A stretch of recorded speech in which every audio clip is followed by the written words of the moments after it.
In this guide, I'm going to be showing you how to fix Black Ops 1 crashing on PS4 or PS5.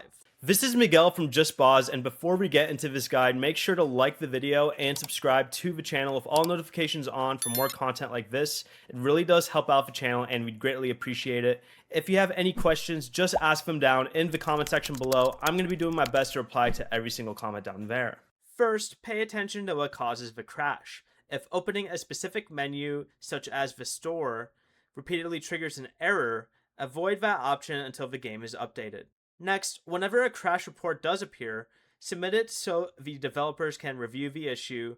Next, completely close the game, as well as restarting your console completely. If the crashes happen while playing online, have your friends also restart their games as well. You can also try changing your class, weapon, game mode, or lobby host to see whether one specific setup is causing the problem.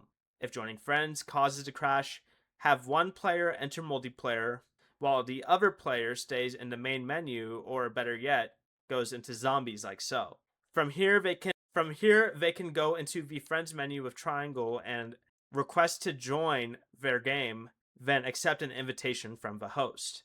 But if the crashes continue, contact Activision or PlayStation support and explain exactly when the error occurs. Before you leave, remember to like the video and subscribe to the channel with all notifications on for more content like this. It really does help out the channel and we'd greatly appreciate it. And if you did have any questions, just ask them down in the comment section below. I'm going to be doing my best to reply to every single comment down there. Peace.